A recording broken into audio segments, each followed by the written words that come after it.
Hey folks, KILT-MAN here. KILT-MAN at your sword and sorcery services. How are you all? Hope you're all doing very, very well. Now, it's going to be a brief video. Well, he says brief. You know, that could mean anything. We could be here all bloody night long.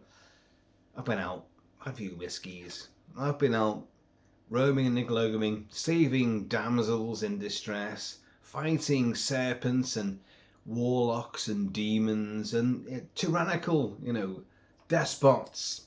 It's all a day's work for the KILT-MAN. But I wanted to show you something which was a holy grail for me. I've covered the film The Sword and the Sorcerer many times. I've analysed its score, its soundtrack. I'm pointing over here because I'll be playing its score from that region right there very soon. I've discussed the posters, the various posters from all over the world. Its 4K release. I've discussed the movie. I've done a commentary watch party for the movie as well. I'll put some links below if I can be bothered to do it afterwards.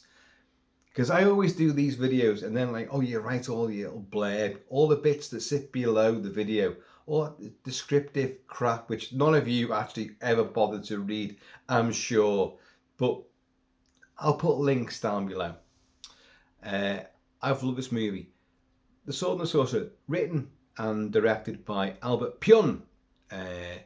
It came out 82, just before Conan the Barbarian. It just snuck out the barbarian gates before Milius's Conan the Barbarian with Schwarzenegger, of course. And we all love Arnie as Conan, Robert E. Howard's classic character. But Milius's movie is not Conan as written, and it is not fun. I love them. Before you all shout, oh God, no. I'm a massive devotee. I've got all the swords from Conan the Barbarian. I've got them all. I've been to Comic-Con dressed as Conan with all the fairs. I was topless, but I had the fairy kecks on, the big fairy boots, and the black and white stripy war paint on, carrying the Atlantean sword. Oh, it was great. And I made the centre pages of a local paper as well. Great, full colour glossy pictures. But I love Conan. But Conan is a very dour and brooding and dark, reflective movie. Got the action and gore aplenty, but fun is not a word you would use. Be honest now, be honest. All you Sumerian junkies, Conan the Barbarian is not a fun movie to watch. It's dark, it's dour, it's gloomy, it's not very colourful. Oh, we love it, it's great. But what came before it? Something super colourful, something super cheesy, schlocky, tits and bums, acres of flesh, big stupid swords that actually fire. You can fire a tri-bladed sword. What the hell? Demons, warlocks, shape-shifting, face-ripping, swords through people's skulls. It was glorious. I loved it. I saw it when it first came, literally day one in the UK. I was smitten by its trailer. Lee Horsley, who plays Talon, he's more like Tarzan than Conan. He looks like Tarzan with a little loincloth on him. Little fairy, almost like he's nicked the fairy bikini off Raquel Welch from 1 million years BC. He's put that on himself. And it's just tremendous good fun. It's lusty, it's bawdy, it's comical and gory to excess. And I've loved it since it first came out. And as I say, I've discussed it many times. But the one thing I did not have from it is the novelisation. And I knew about it. I knew it existed. And many viewers will know that I have collected movie novelizations since I was a kid. And I have literally hundreds and hundreds. I've done videos on this before, I'm sure I have. I think I focused on Alan Dean Foster, who is the demigod of movie and film and TV, book tie-ins, novelizations. Did the thing, and Outland, and God, so many more. The Last Starfighter. Oh God, just too many to mention, and I've got them all. But the book I never got hold of, and I knew it existed, but it just didn't seem to appear. When I saw Sword and the Sorcerer at the flicks, when it first came out, I wanted that book. I had posters and magazines on it and all loads of like, and I was cutting out bits of magazine and putting on the walls in my bedroom, back in my mum and dad's house. Big kilt papa, big kilt mama, and I made pictures of like Caroline Munro and Ingrid Pitt and various other people, Jenny Agutter, and but I never had that book, and I knew it existed, but I couldn't get hold of it. It was not in any comic book shop or bookshop. You never got these things unless it was like a major movie in like W.H. Smith's or John Menzies. People in the UK may remember that, John Menzies. You'd have like the film and TV section, and it would have, Star Wars would come out. So you'd have the Star Wars novelization. The Black Hole would come up, which was Alan Dean Foster again. Novelizations would come out in conjunction with the movie's release. And this never came out. The Sword and the Sorcerer never came out in the UK that I ever saw. Never saw it at all. By the way, I just want to say about novelizations, the reason why they were so big in the 70s and the early 80s was because home video really wasn't huge. Now, I know I had home video in 1980, 81 and was getting movies straight away because, well, obviously, and I discussed, my entire upbringing and the foundation of my lust and almost orgiastic celebration of movies in their merch and everything about movies. I have them, and I would have loved them and discussed them and reviewed them.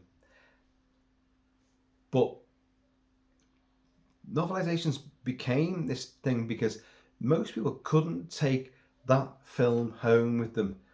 So it's a bit of merch to do with the movie. So people that love the film could sit and read the book at home. And it was like, well, I can relive it. And I've got so many. I should do another video because I've got so many on novelizations. And there's a wide and sort of diverse sort of range of how they were worked out. Were they accurate? Were they any good? Did they add anything? Because a novelization, the writer doing a novelization could be privy to the screenplay and then work off that in a very strict sort of timeline. Some of them wouldn't even be privy to that. They'd see a test screening of the movie and have to do it within literally a couple of weeks. Bang out that novelization and get it out there. Just do it from what you've seen there. So you've got all different types of these written versions of the movie you've seen on the big screen. And sometimes they would deviate quite drastically because they're not what they've done it off an early screenplay. So certain characters might be written out, certain elements, like Predator being a huge one, of course. It was based on an original screenplay, and that was not what the film turned out to be. And there's so many more examples. There's going to be another video on novelizations. There's got to be. There's so much to talk about. But let's cut all that down. Let's just cut all that down, because I finally got the novelization to The Sword and the Sorcerer. And yeah, I've been talking with no music playing, which is not like me, I know. So let's get on to The Sword and the Sorcerer soundtrack by David Whitaker. I know you've all heard it before on this channel, but what the hell? nice and emphatic.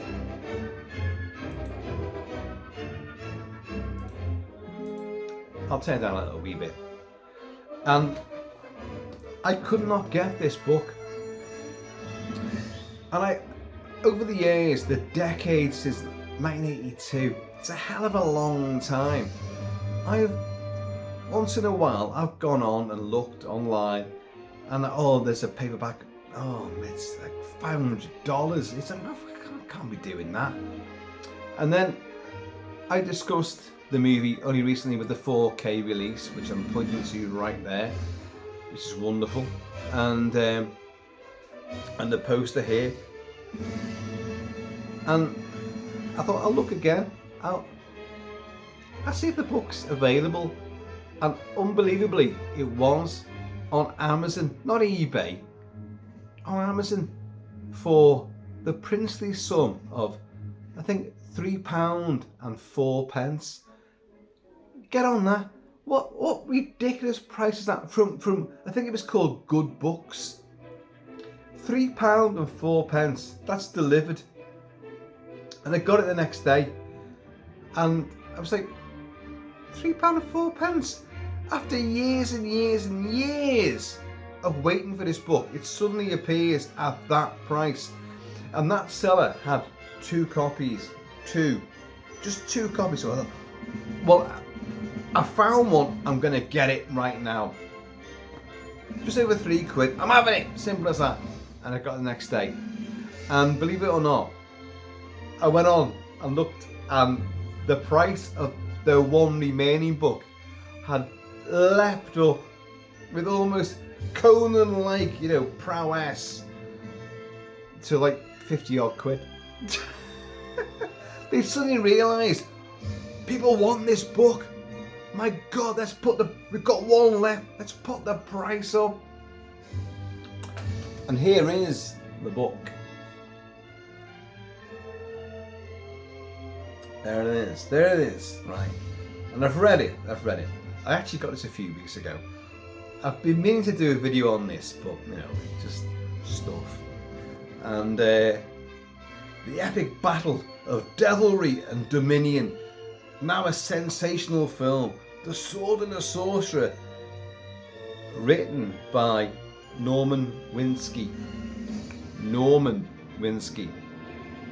Not the greatest of heroic authorly names, is it? Norman Winski. And the film is a very bawdy, lewd classic of tits and bums, blood and gore. Super schlocky, and it's sword and sorcery on an immensely low budget, but with a huge epic ambition, and man, it works. I'm not going to go too much into it because I've done this all before. You know how much I love this movie, and I really celebrate it. A fatality, of course, involved in the production of the movie, which I've discussed many times. A great demon, great gore effects, and Lee Horsley is just, he looks like Errol Flynn, but also Tarzan at the same time. He gets crucified, and he tears himself off he tears his hands off the nails, and still manages to fight an epic battle with the most ridiculous blade known to fantasy, the tri-bladed sword, each of which, those 3 blades, can be fired at fucking high velocity from the hilt into the enemy, and send them rocketing back 40-50 yards, or just go straight through them. It's like it's a missile. It's an unwieldy 3-bladed piece of stupidity, but it's a great fantasy sword, and you can't knock it, because look what happened with their Highlander, the Kurgan sword. I know I've discussed it again, and I got the Kurgan sword as well from Highlander, because you don't fit a blade together. Ka-chung, ka-chung. Fractures in the blade. The minute you do any impact, that blade will shatter. It's going to fall apart straight away. Oh, it looks super cool, but it's, and when Clancy Brown's doing the whole inner arm spinach, he's doing all that, like, yeah, it looks amazing.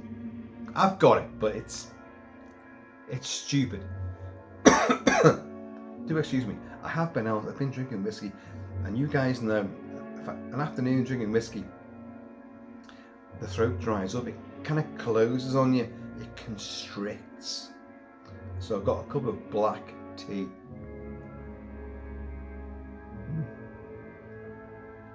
Ooh. Ooh. Mm. But anyway, I got the book, and it's a wild old ride, a holy grail for me. But do I like the novelisation? Does it compare to the movie? Well, yeah, it is the story of the movie, without a doubt. And it puts more flesh on the bones of the characters. It gives them infinitely more dialogue. It tells more backstory. Doesn't always hang together, of course.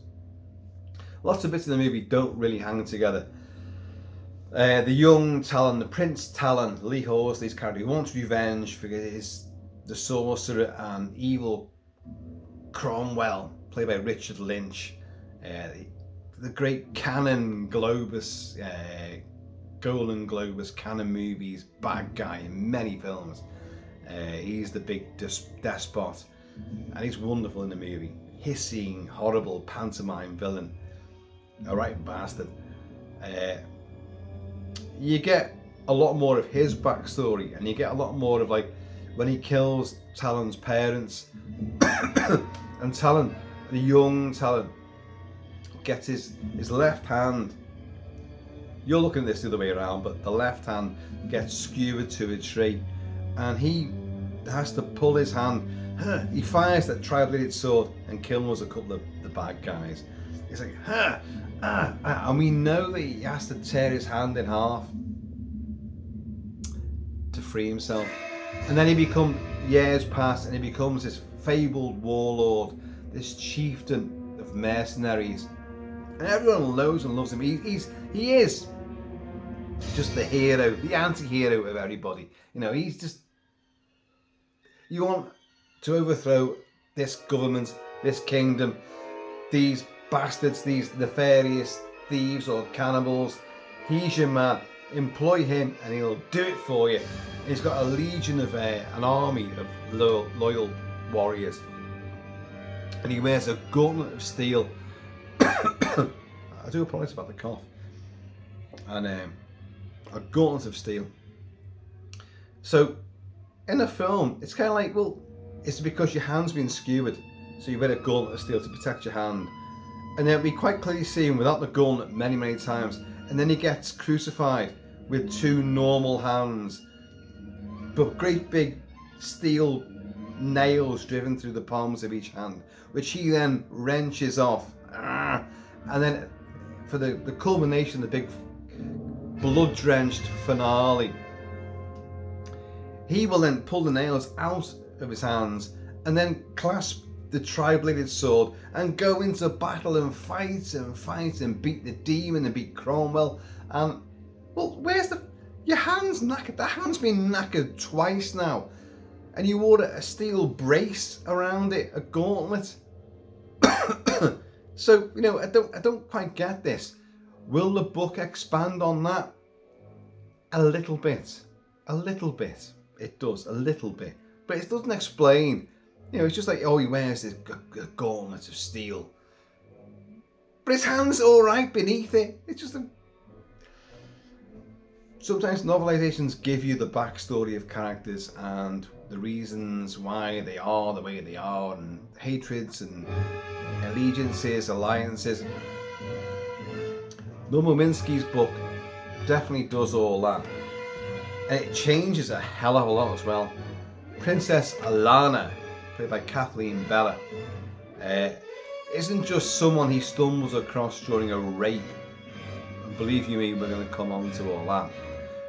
During a rape sequence, and then saves it. And because he saves it, you know, he makes her promise to him, you know, I'll save your brother and wrestle this kingdom back, but I want you, and I want my reward perfumed and pretty, you know. And it's very lewd and bawdy. So but the backstory in this book, in this version, they know each other from childhood. That he fancied her when he was young, she fancied him when she was young. So they've got this backstory already, which is not in the movie. As I said before, novelizations can be from various different iterations of the screenplay. So it could be an early draft, it could be a middle term draft, or it could be the final draft, or it could be from watching the movie itself. And this appears to be from, well, either a much earlier version, but in my heart of hearts, I think that Norman Winski got the final screenplay and also saw a few rough cuts of the movie and then took off in his own style. Because this book it follows just the film. It adds a lot more backstory to many characters. It gives them far more dialogue. It even brings in a few characters which you didn't really know about. They may be in the background, but suddenly they've got stuff to do. And it expands everything. But there's two things it does. It expands on dialogue and waffle. So everyone, like, you know, has far more to say to each other, far more confrontational, you know, dialogue. You know, you dog, you know, who do you think you are? And I've got no quarrel with you, but you blah blah blah blah blah blah. It just goes on, and they're like for page after page. But that's fine. But the other thing is, the film is very sexy, and there is, you know, rape elements to it, but they're dealt with in sort of almost a jokey fashion. Alana, when she first meets Talon saves her from a bunch of thuggish rapists in a back alley in some sleazy town. And although he's chewing on a hunk of beef like that, and dressed in furs and all that, like, and Alana has this trick of kneeing any assailants in the bollocks, and she does it several times, and it always works until the finale with the serpent that is Zusha, the demon of Delos, the sorcerer of the title, and she's gonna get raped, but he manages to usurp the whole thing, and it's done in the movie with a bit of a sense of humour about it, and you're not really horribly intimidated by the rape sequence. That's a small threat, and the guy's going like with his, you know, his bits out, you know, he's about to, like, you know, do the horrible business. Yeah, that's a small threat. That's a very small threat.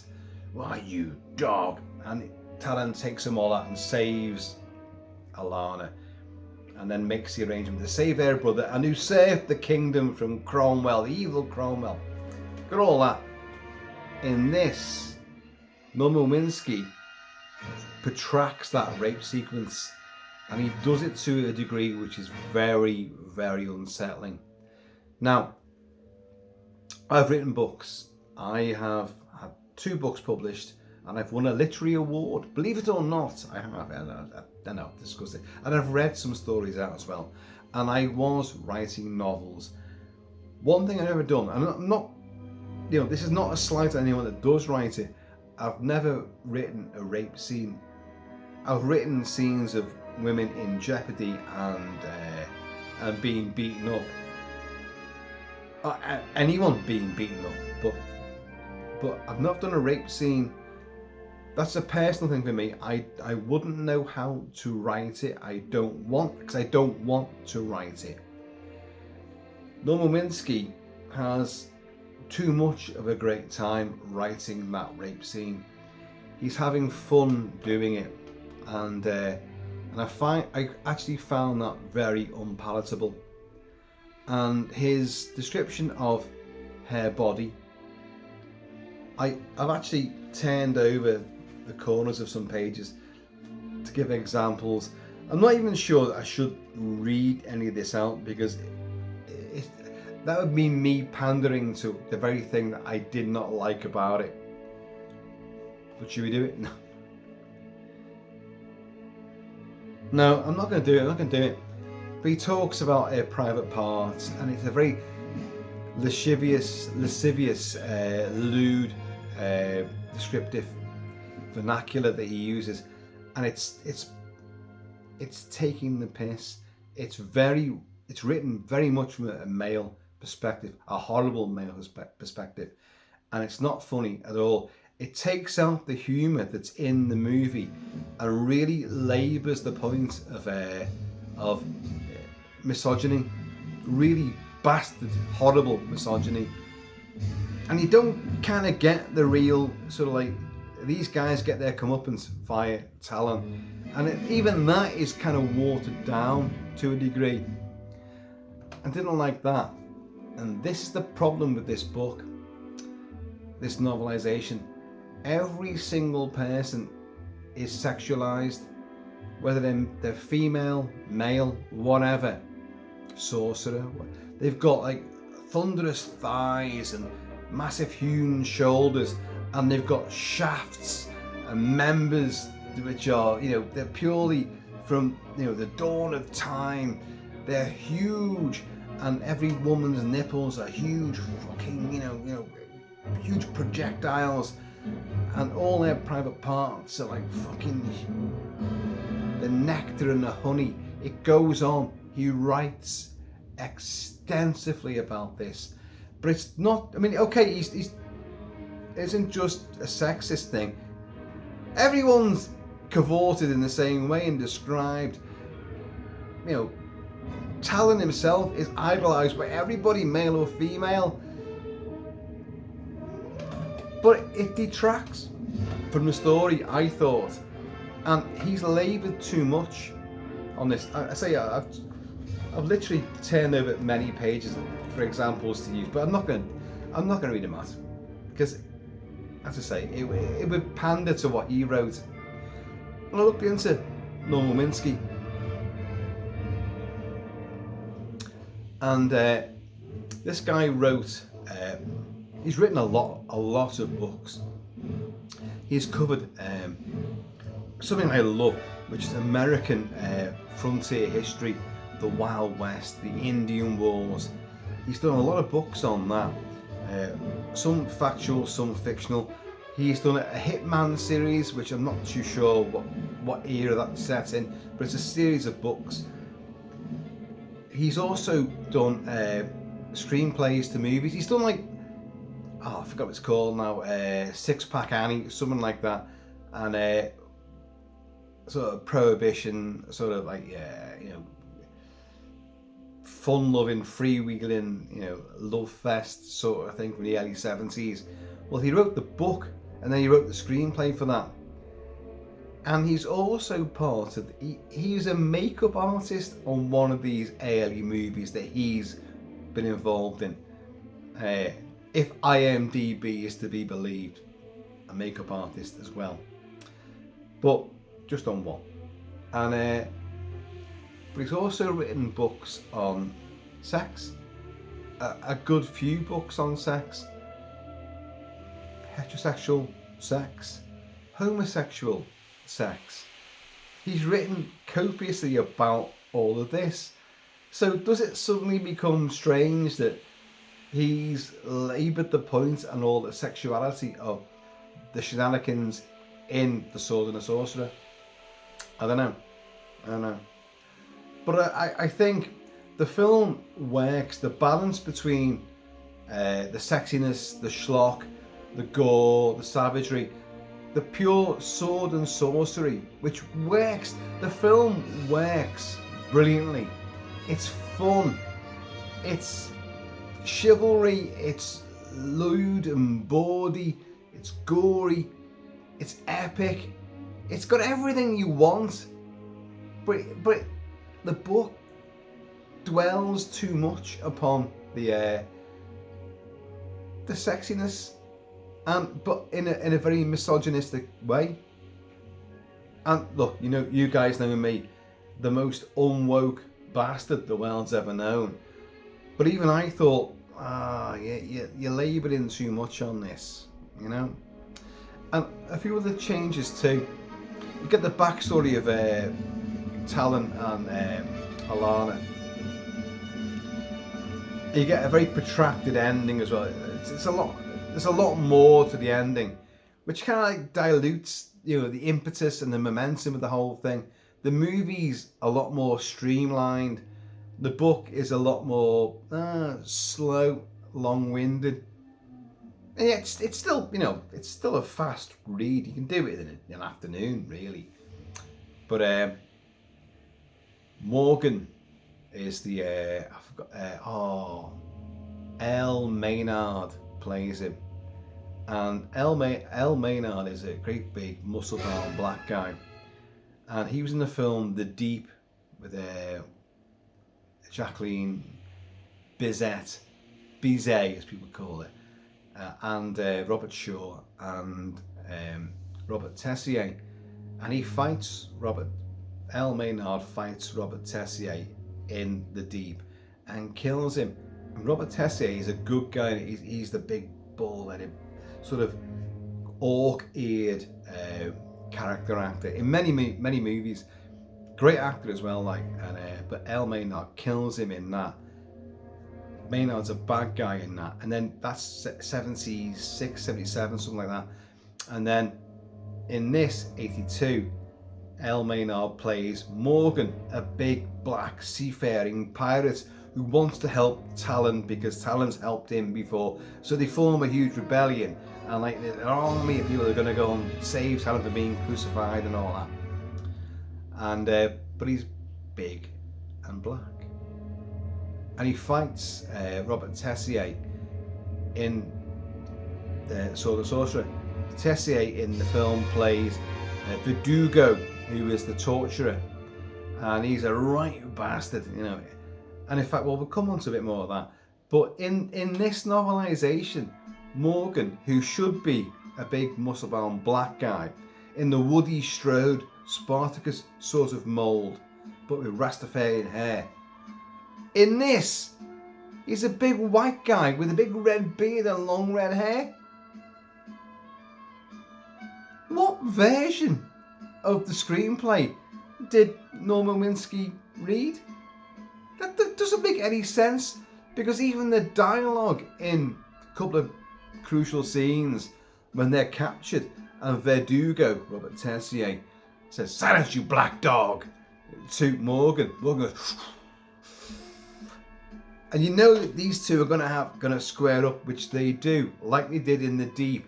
And once again, Elle Maynard is going to take out Robert Tessier.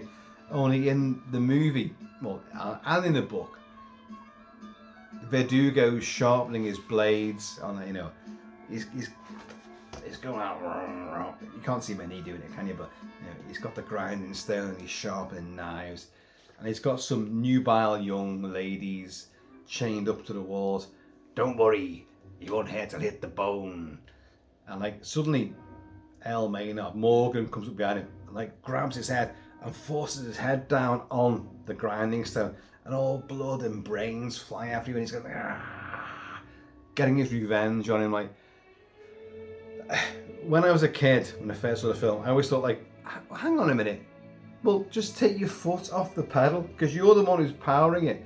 But how is it still going round? Because you're the one doing it. So if someone's pushing your head down, take your foot off. Quite obviously, Elle Maynard, Morgan, has put his foot on the pedal and is doing it, you know, instead. So he's got no fucking choice. All this going on. And that's in the book. But the scene, there's a great big scene of Verdugo having captured all of Talon's allies and mates in a great comical scene, great editing as well. They all go in, we're gonna go and fight, we're gonna save Talon, and they all do this pact in a brothel like that, all put their hands together. Next scene, they're all in prison. They've all been caught and they're all blaming each other. It's fucking brilliant. It's in the book to a degree. But Verdugo comes in and he's got a couple of disciples and people from the inner circle who are helping them.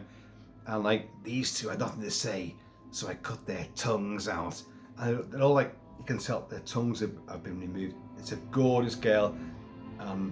An equally super nubile fit blonde fella, all blood coming down their chins, and like, oh my, and they're all going, oh my god, no, they all hate him, and like, tell me where he is, tell me who your leader is, the Zusha, you know, and all this, like, because they think Talon is Zusha and all this kind of crap, like, well, I'll skin it before your very eyes. And he's doing it to Morgan, who in the film was a black guy, in the book is a white guy with long red hair and a big red beard. But in the book, he doesn't do that. She kills herself, as she does in the film, but the threat's not really there, and the fact that her tongues are ripped out is not in the book. So the book loses a huge element of like, oh, barbarity. Although it does capture the Verdugo has to retreat because both of these people get killed. And like, he's like, snarling at everyone, like, but everyone's suddenly turned, you know, like, you bastard, if we get out of these bars, we're gonna fucking skin you alive and all that. And if looks could kill, it's a brilliant sequence because he's like, he slinks back up the steps and back out into the corridor out beyond, and then they get rescued and freed, and then they go and get him, obviously. And actually, in the book, it's different. In the book, it isn't just his head get put down on the thing. All of them get him and stab him from multiple different angles. So I just remember that. So again, the book's different again there. So it takes out the whole like sort of personal angle between Morgan and Verdugo.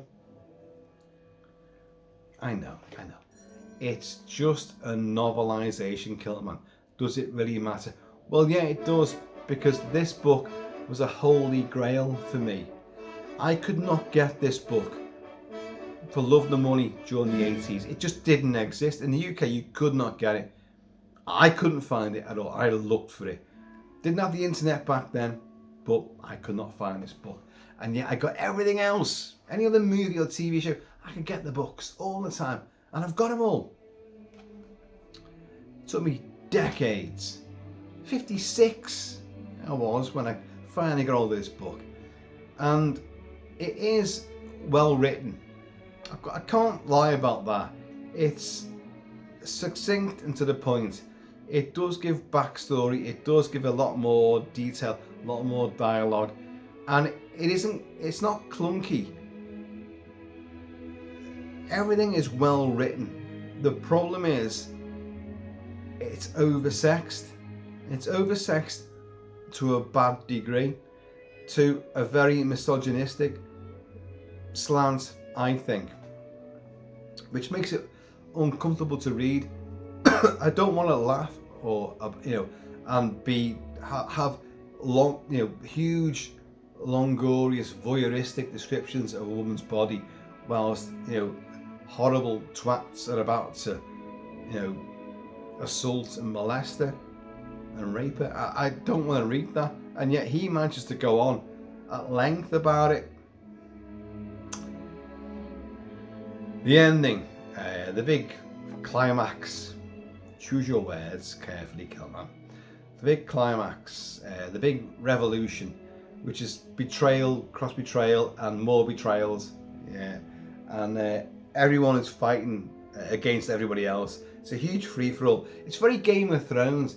Game of Thrones, clearly George R.R. Martin, definitely not read this book, but seen the movie. Definitely. Because Sword and Sorcerer is right up there in the pantheon of sword and sorcery movies and fantasy epics.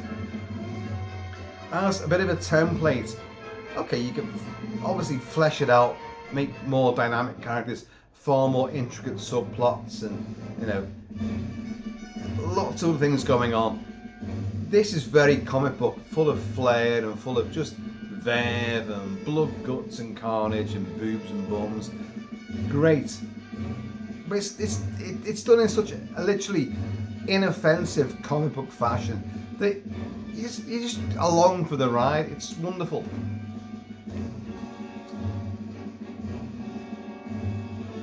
But this, I don't know, the ending does protract things a little bit longer.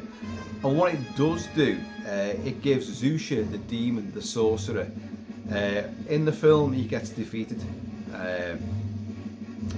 Cromwell gets defeated, but at the very end, I mean, there's a pact.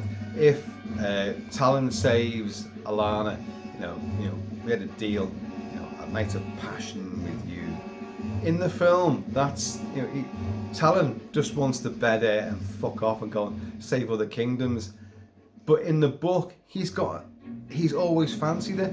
So in the book, he and Alana seal a deal on a hilltop somewhere under the stars, and they're going to be king and queen. They're going to live together forever. What the fuck? That is not Talon. Talon's not that character in the movie at all. So where the hell he got that from? I just don't get it at all. And it kind of does feel a bit wrong.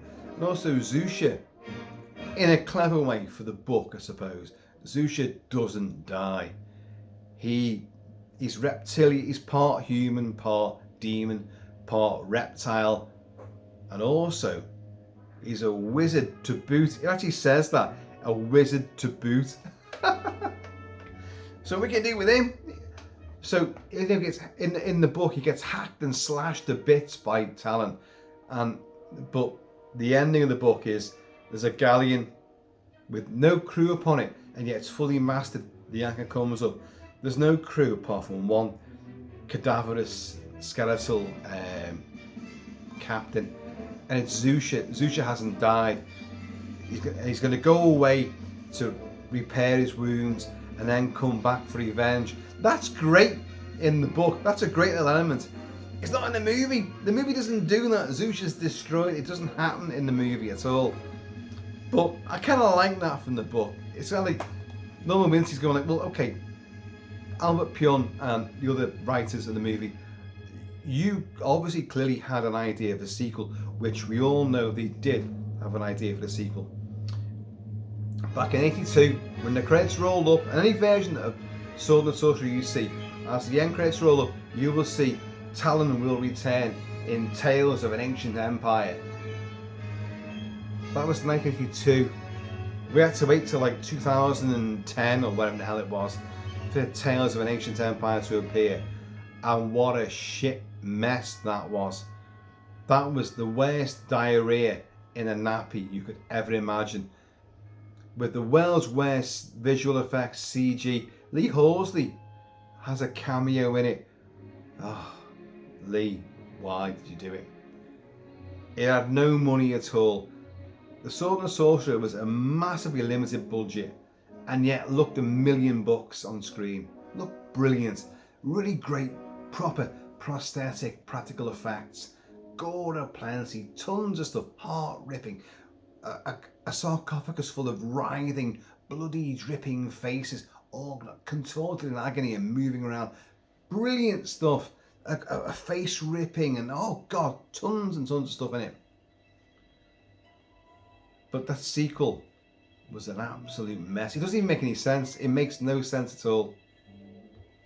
So I've got a feeling that Winski may have been working with like an earlier version, or look, we're going to bring a sequel. So Zusha may be in it. So I'll hedge my bets. Zusha's not dead. So he adds that at the end. Not in the movie at all. But it kind of works in the book. So, I say, I've got loads like sort of dog-eared pages there. And I was going to read them out. But I'm not now because they're rude. And it's pandering to what he wrote. Again, not badly written. Some novelizations are really poorly written. This is not poorly written. So I think my grievances with this adaptation is with him and his interpretation on what he actually genuinely writes. He writes it from a very sexualized point of view. Everybody has, something which is going to draw the eye. A bulge between under their loincloth or under their armour. Their balls and their shaft are going to be doing stuff in his prose. Big nipples and fantastic pussies and all sorts of weird and wonderful anatomical delights. he goes into detail. I know you want me to read it, but I'm not going to do it. And you know what the weird thing is? I bought this £3.04, and then I looked at the other copy, and it had gone up massively. It was huge, stupid price. And then suddenly, there were loads of other copies in the UK. Suddenly came out of the woodwork with different covers. I've discussed all. Brian Bysouth's cover poster is the best, beyond shadow of a doubt. But it's not that version. And suddenly all these other different versions of this novelisation have sprung up out of the woodwork, out of the living face encrusted tomb. They've sprung up out of the coffin of blood, and all different covers on them and all different prices. They're everywhere. It's like fucking everywhere. For decades I couldn't find a copy of this. Now I've got it, and I'm happy I've got it. Don't get me wrong. I do think it's a worthy-ish accessory to the movie. I do apologise. The cough has not been prevalent in the last, for a good many videos. But as I've always said, I'm at a phase now where if I've been drinking whiskey for a good spell of time, it just dries your throat, constricts your throat, and you get all like raspy. And I've been out, had a great time, I'll be honest. It's been wonderful. But I meant to come back way earlier to do this video, so I've done it now. And it's a bit of a ramshackle affair, but hey ho, here's what it is. But listen to David Whitaker's ebullient, rousing score. You can get the sense of humour. It's very sort of swashbuckling. It has a great bawdy sense of humour, even to the score.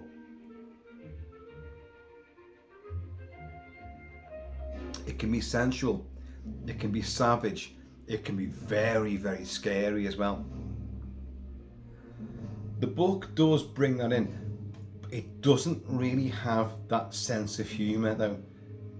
But I've just remembered something else. The prologue where they find the long dead Zusha, of Delos, this demon. And they want to command him, and they've got a witch, an old witch. In the book, it's an old hag. And of course, Winski goes on about her lack of her witch tits, basically. But in the movie, it's a very attractive, sexy black woman, who's very nubile. But he has to go on at length about like her lack of sexuality.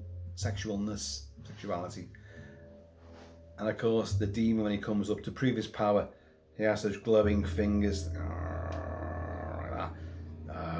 He's very Richard Moll, very reptilian, and she's going no, and she gets thrown back 40 feet through the air, and then suddenly her heart goes, and her heart bursts through her chest, and he catches it like that.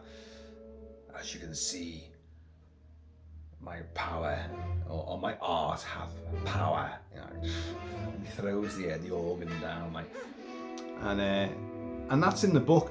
But in the book, it becomes very apocalyptic. The people that Cromwell and his cronies, several of whom have more stories in the book that you don't get them in the movie at all. So there's a bit more there if you like that kind of thing. Although it kind of goes nowhere. there's a very apocalyptic sort of, the earth trembles, there's winds, and everyone's sort of transported to a different location, and it's just like the apocalypse is happening, and that's just him rising and coming back to life. So I kind of like that. So Winski can do that sort of stuff. So I don't know, I mean, as an author, I don't know. He's written books on the very thing I love most of all, well, apart from this, American frontier history, actual historical stuff about Indian fighting wars, and fiction based around all that as well, and the legendary characters. He's done like Hitman series, he's done like Assassins, but he's heavily into like sex as well, like of any variety. So he's written big tomes on, and also tomes on like psychology and like the inner self. So it's a hard one to judge. If you're into Sword and Sorcerer and you haven't got the book, I do recommend getting the book. It's only going to be second hand now, third hand, fourth hand, but get it if you can. I got it super cheap, but it does add more backbone to the film, none of which you need, and it does change certain things and add and sort of unnecessarily protract certain scenes. But that said, I'm glad I've got it. I am super glad I've got it. And for a holy grail, you want it all. It should be hard backed, leather bound and embossed and all that, with imagery from the film on like gold leafed sleeves. What do you call them? Leaves of paper on the inside. Well, no. A novelisation shouldn't be like that. The film is the film. The little novelisation is a little sidekick to go along with it, which can add a bit of backstory, and it allows you to relive it. If you can't watch the film, I want to read a bit more. So it's part of that heritage. You do not get these now, albeit very, very rare. The Halloween new trilogy got novelizations. And some other movies that come out these days do get a novelisation, but it's really not the norm at all. Very rare. So to get something like this, it just adds to your collector mentality. Oh, I love the movie and I need to have that. I've got the poster, I've got this, I've got the soundtrack, I've got props, I need the book. Well, there you go. You get the book. The book is out there. This is the these two had nothing to say, so I cut out their tongues.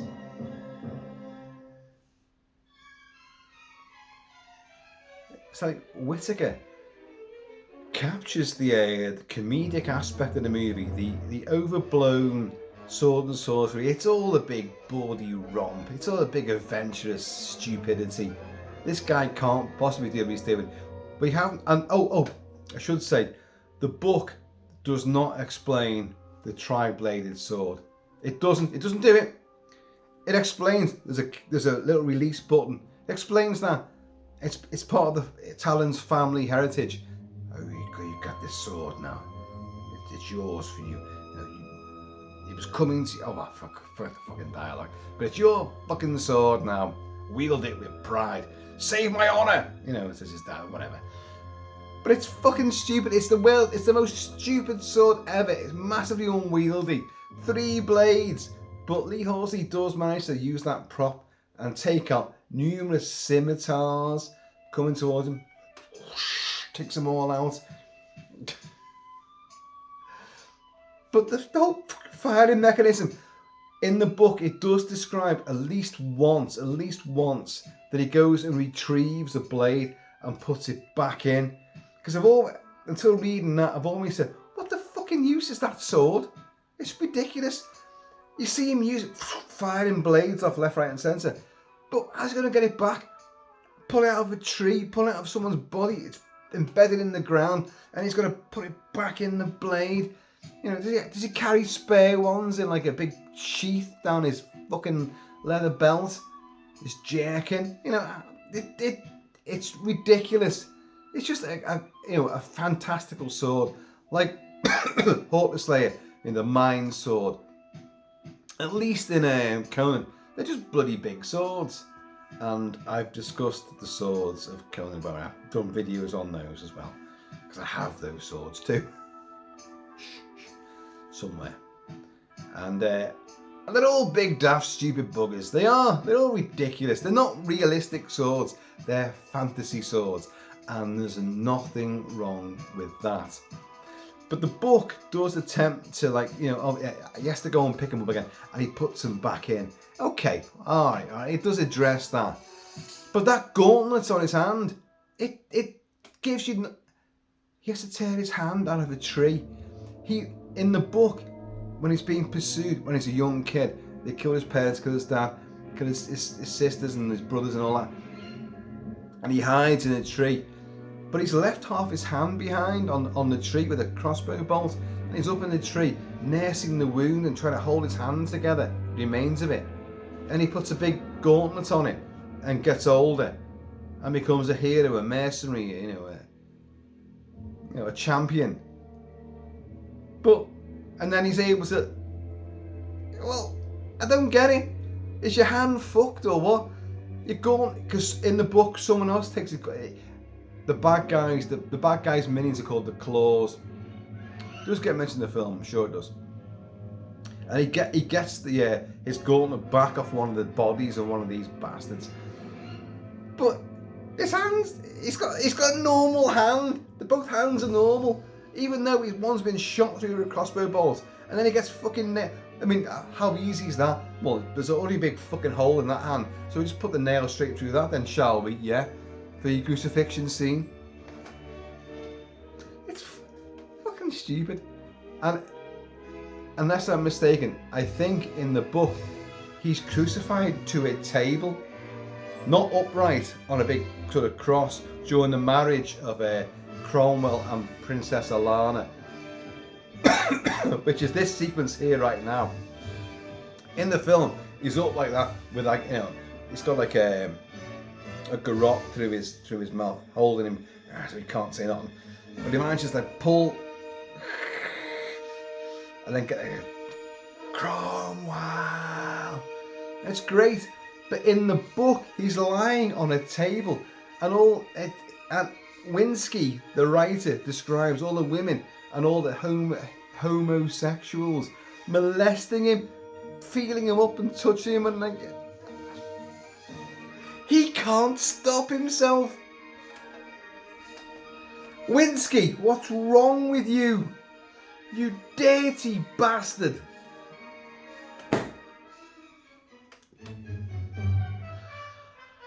Oh, the Sword and the Sorcerer. I absolutely love it. Oh, I'm doing it again. Because that's how he is. And he's got like this thing.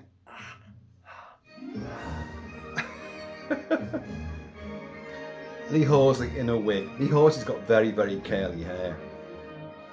And he's got like, well, the hair's like this. It's identical to this. But mine's real. His was a wig. But when I was a kid, I thought, and I've got super curly hair. And as a kid, I had a big Shirley MacLaine. But I was watching this movie and the trailers for it, which blew me away. Because the trailers don't make it look like it's going to be campy and schlocky and a lot of fun. It makes it look very serious and dark and exciting and sinister, which it has all those elements. But as a kid, I was like, I've got to see this movie, got to see it. And of course, I saw it day one, the flicks, and I even though it wasn't the film the trailers led me to believe it would be, it was still fucking awesome. But I was like, I want hair like that. Little knowing he was wearing a fucking wig. And now mine is the real McCoy.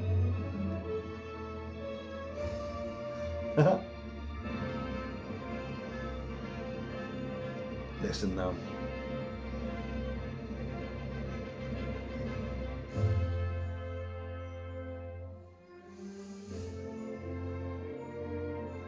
Whitaker did such a fabulous score for this. It's scary, funny, rousing. There's comedic elements. There's very sort of exotic, medieval, or faux medieval stuff. Instrumentation. There's a big celebration. There's a ceremonial march, very regal.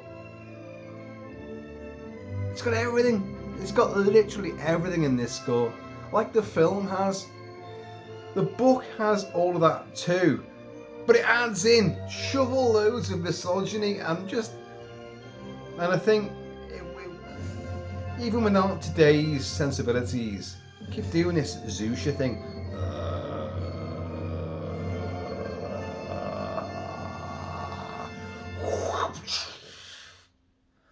As thou can see, my art is powerful. And he's fucking terrifying.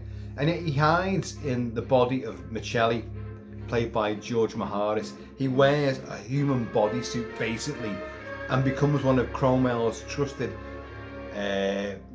warlords, one of his confidants. But he's really working to like fucking do Cromwell down, get revenge on Cromwell. And but if you have that power to be as sprightly as as Michelli, Lord Michelli, and then suddenly I am really this, and you break your face apart and you become this shambling, old universal monsters, slow moving swamp thing type creature. If you could be him normally, in a disguise, why not just fucking do that every day? Why become like this old reptilian fucking slimy bastard, Really? Is that your powers? You take the human stuff up and you become a shambling old geriatric bastard? I don't get it. But who cares? It's monsters, it's transformations, it's shape-shifting, it's gore aplenty.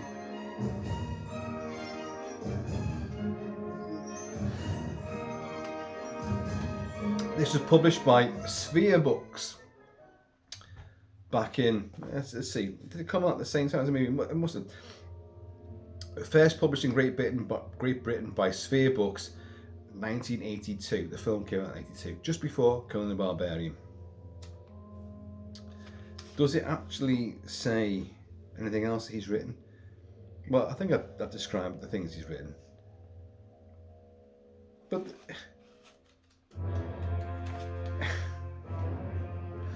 it is what it is. It adds a bit more, but it adds more backstory, but takes out a bit of the fun, I think. And it does lose a sense of humour.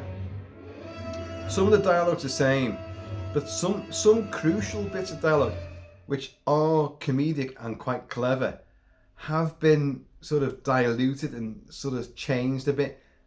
And you can say, well, that's because you're writing, it's different when you're writing it, but if I was writing a screenplay, a novelisation to this movie, I would have kept those bits because they're the elements which really work. You could argue that he didn't know that at the time because he hadn't seen the finished movie. Maybe he hadn't. I presume not. But I think he's seen the finished screen. This is what I'm saying before. I think he's seen the finished screenplay, but he couldn't help himself but go into his own stuff as well, his own ideas.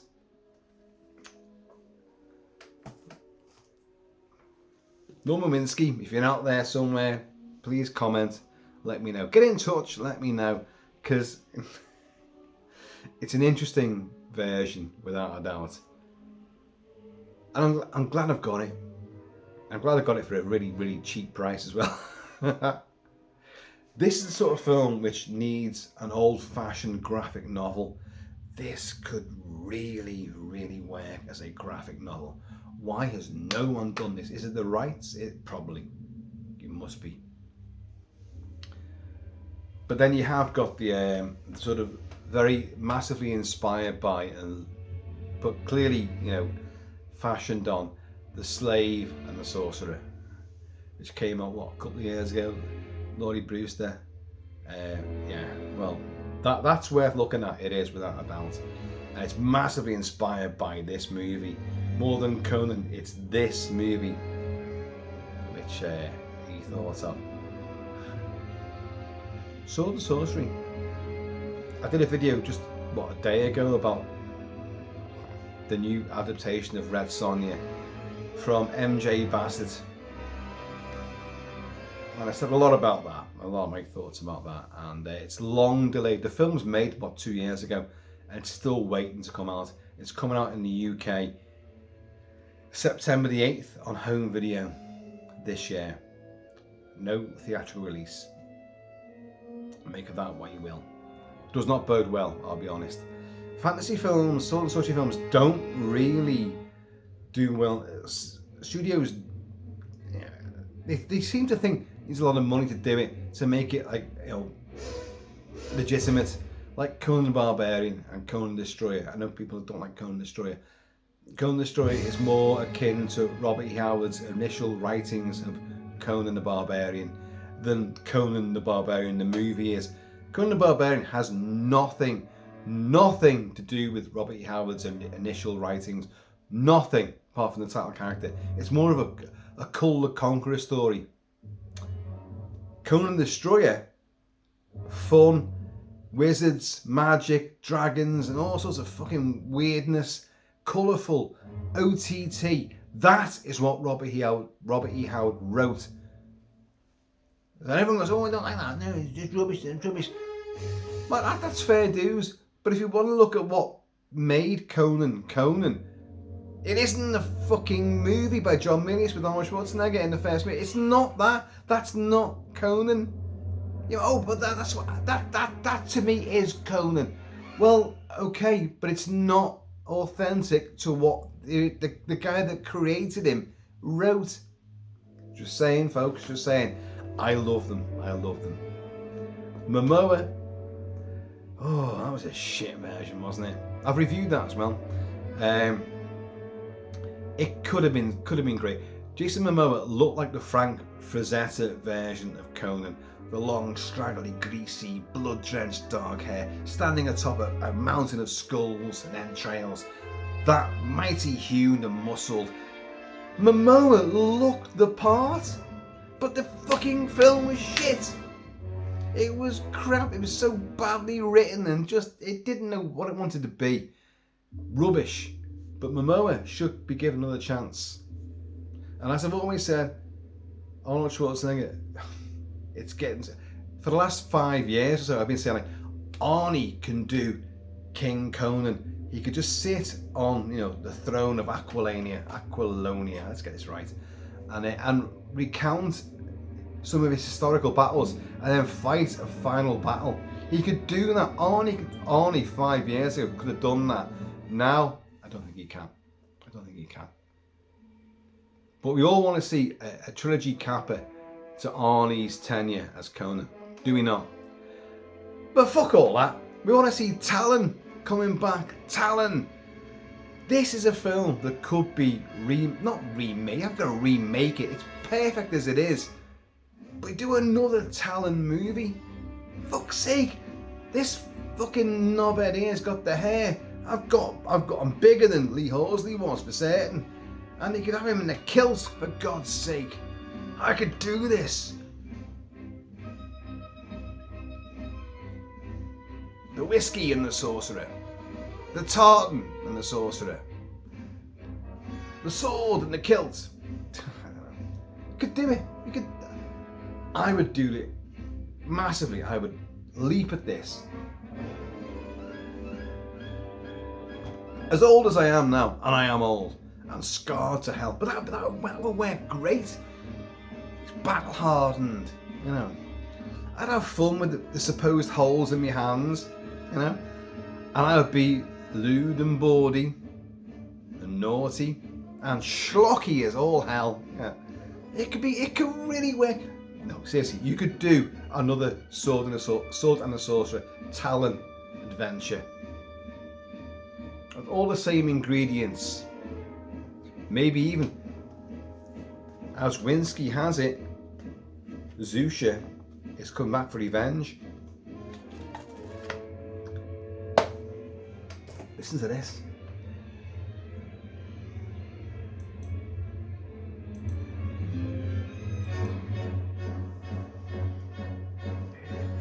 It's so.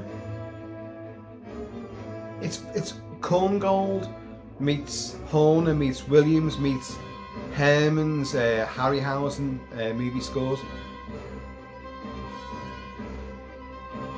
It's pulver. It's very Mickey Mousey.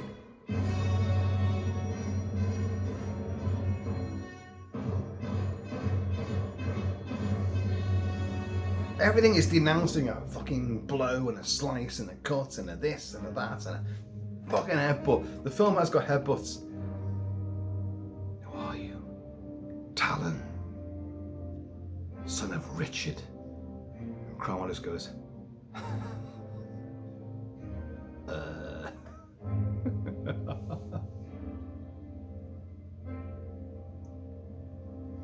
And then in the film version, Zusha springs up and gets skewered again. In the book, Winski gives Zusha a hell of a lot more to do. He's a lot more active. He's a lot more. His powers. The world shakes. Everything changes. He's you know, the environment becomes his own, and he talks. He's like he monologues. He's like a Bond villain. You know, I have conquered races. I've done this, and I have the heart and souls of 1,000,000 nebula. My powers exist beyond constellations.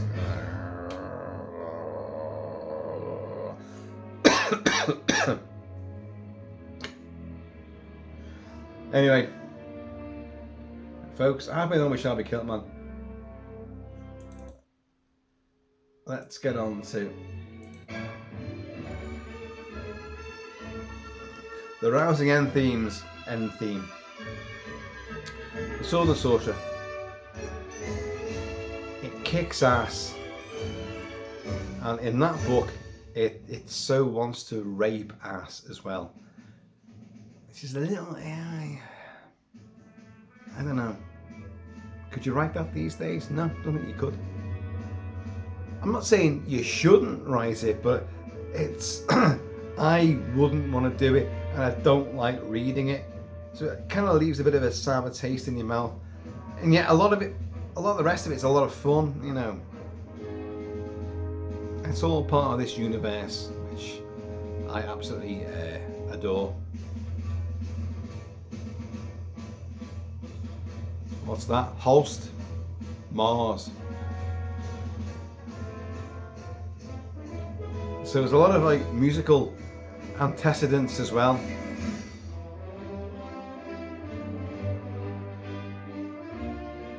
Folks, have been along with Shelby KILT-MAN. Please, in the meantime, when it's ever like just, if you've got a tri-bladed sword, try and keep hold of all three blades.